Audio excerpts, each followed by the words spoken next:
Olá, estamos de volta com o Planeta SPM.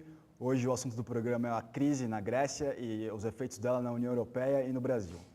Lembramos que esse programa está sendo transmitido ao vivo no site do portal do jornalismo dos alunos da SPM de São Paulo. E se você quiser mandar uma pergunta, você entra no twitter.com/planetaspm. O nosso convidado é o professor de Finanças Internacionais da Escola Superior de Propaganda e Marketing, Orlando Sampaio. E agora a gente vai ter uma convidada pelo nosso Skype. A convidada é a aluna Júlia Samaras, que morou na Grécia, em Atenas. Ela estudou na Universidade de Atenas durante os meses de janeiro a julho de 2011. Foi o período mais grave dos protestos na Praça Sintagma e a aprovação do pacote de austeridade no parlamento grego. Júlia, tudo bem, Júlia? Tudo bem. A gente está com um probleminha. Tudo bem, Júlia? Vamos tentar de novo. Tá. Agora não, dá para ouvir, tá ótimo. Ô, Júlia, eu queria começar perguntando para você, você viveu na Grécia durante 2011, foi o período mais grave da crise.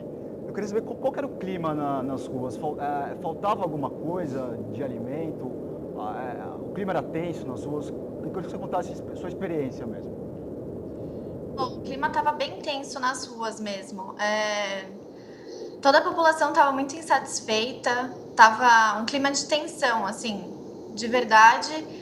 Mas nas lojas não chegava a faltar nenhum artigo de necessidade. Era a população mesmo que não conseguia comprar todos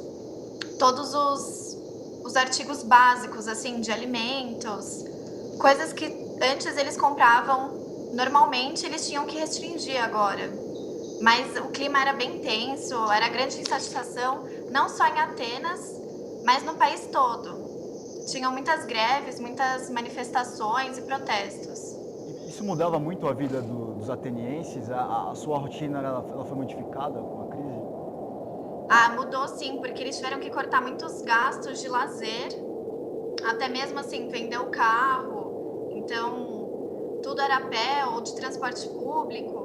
Mudou bastante, sim, a vida. Eles tiveram que se adaptar para conseguir viver nas condições que eles estavam vivendo, né? Com menos salário, aumento de impostos, corte do plano de saúde, corte de aposentadoria. Tudo isso eles tiveram que se adaptar para poder conseguir continuar trabalhando e vivendo.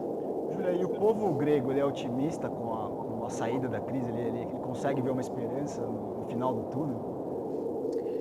Eu acho que esperança eles têm ainda, mas eles se sentem muito inseguros em relação ao futuro, eles ainda têm medo de perder o pouco que ainda resta, e eles, o maior protesto deles é contra as medidas de austeridade que os países da União Europeia exigem do governo grego.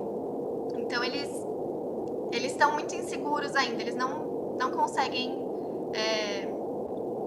ter uma postura otimista nesse tempo. Acho que no futuro, mais pra frente, sim, mas por enquanto não. Bom, Júlia, queria te agradecer muito pelo nosso bate-papo aqui, mesmo que virtual, e até uma próxima. Obrigado pela entrevista. Obrigada. Bom, conversamos com Júlia Samaras, de 20 anos, que morou na Grécia em 2011, durante o período mais grave da crise econômica. Durante a época da crise, o presidente Lula chegou a falar que a crise econômica ia chegar com uma marolinha nos nossos oceanos brasileiros. A questão é que 3 anos depois, a marolinha virou um pibinho. A gente preparou um VT que mostra os efeitos da crise europeia na economia brasileira. Pode rodar.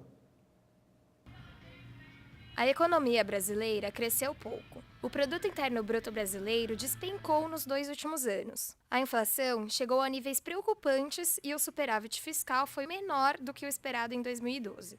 Este é o cenário do Brasil 5 anos após a crise da Grécia. Na época, o presidente Lula usou uma expressão otimista que ficou conhecida. Abre aspas. Aqui, ela vai chegar uma marolinha que não dá nem pé. Fecha aspas. Em 2011, o PIB brasileiro cresceu apenas 2,7%. E a inflação oficial pelo IPCA atingiu 6,5%. Levando em conta os resultados de 2012, a situação fica ainda pior. O crescimento foi de apenas 0,9% e a inflação atingiu 5,8%. A desaceleração da economia é clara. Agora, poucos países se interessam em investir fora de suas fronteiras e param de investir no Brasil. Além disso, a demanda por produtos brasileiros se tornou menor, já que os países endividados se interessam em investir na produção interna. Bom, como a gente viu, a marolinha virou uma onda, eu acho, um tsunami na economia brasileira. No próximo e último bloco, a gente vai conversar um pouco sobre como a Grécia vai poder sair dessa enrascada que ela se meteu. Até logo.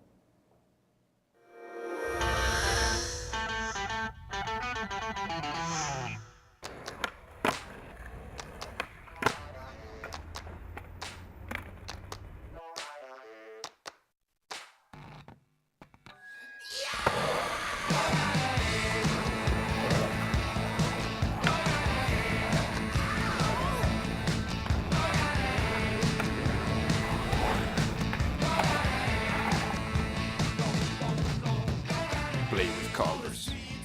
Fans of the wall.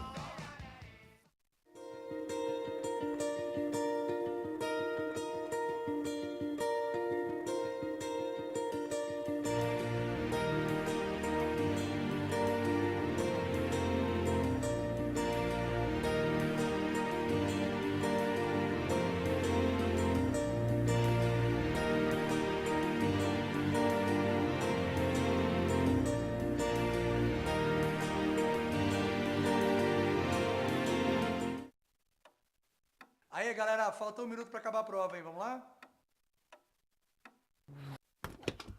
Amor, vai demorar. Só um minutinho, amor.